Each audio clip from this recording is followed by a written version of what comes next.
Today, we tackle an out-of-this-world coin. So sit back and enjoy the ride as we talk about a coin covering the cross of the southern sky.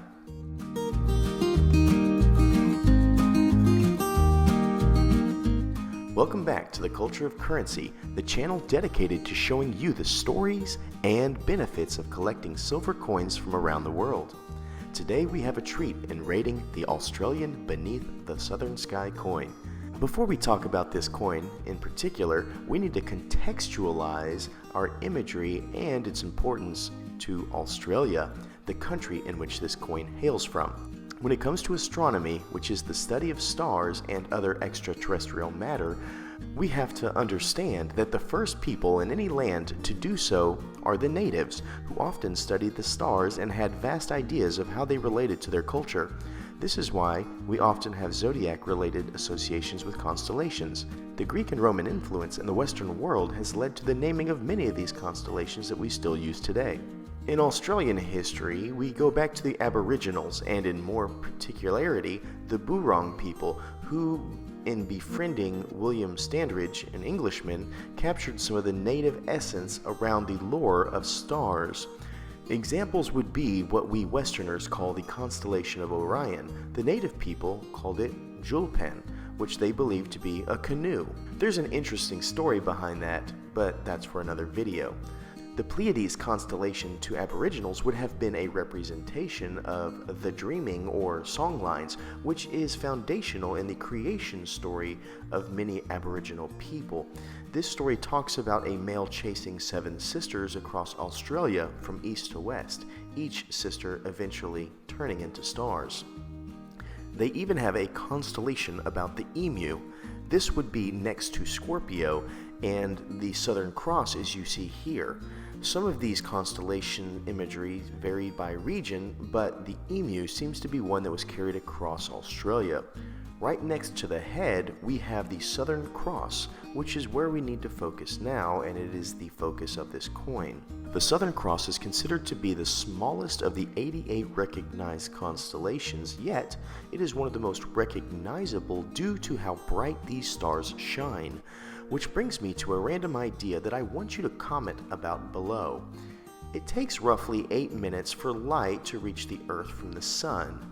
It takes billions of years traveling the speed of light for light from stars to reach our eyes.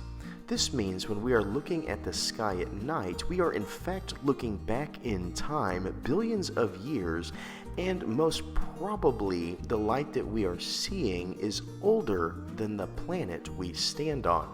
Tell me your thoughts about that as we turn our eye to this magnificent coin. When we look at the front of this beauty, we see something that brings warmth to my heart.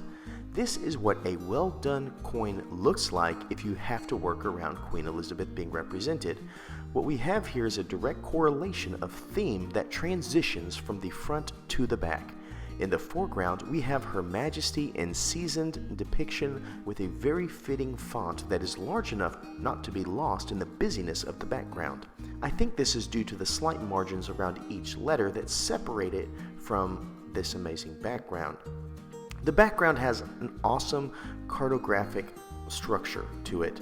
I am not a cartographer, and I do not know if these lines are specific to a certain type of mapping, but I do know that when I took astronomy classes in college, we had to use similar maps to chart celestial objects. We even have changes in texture at these poles.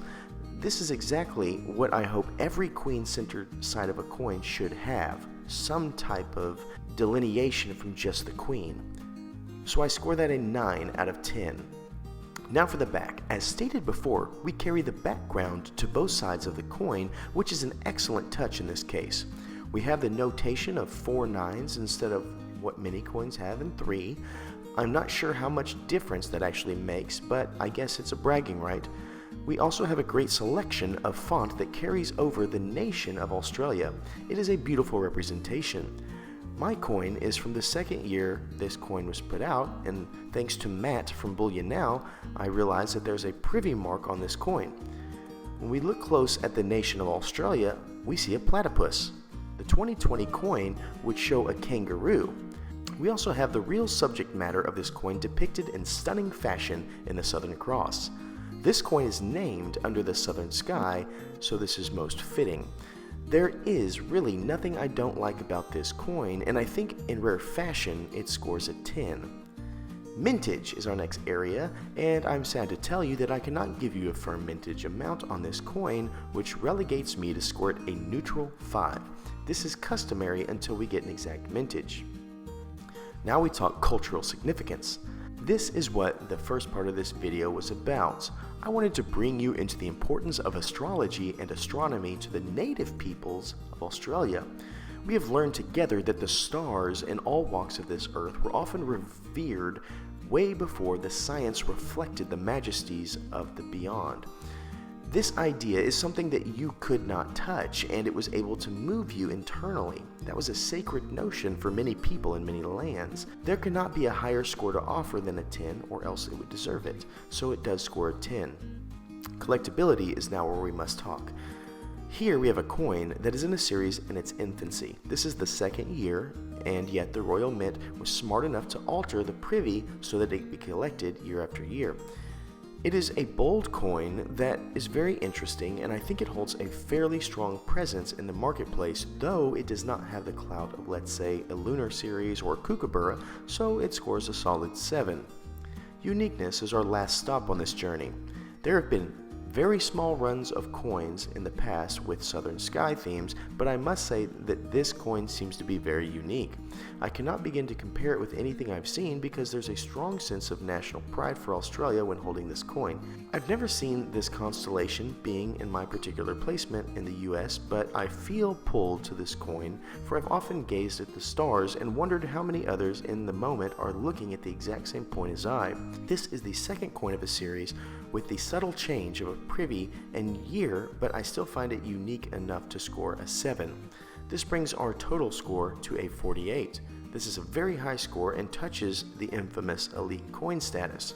If we find out that this coin has a relatively low mintage, we may just see it grow into the elite level that I truly believe it is.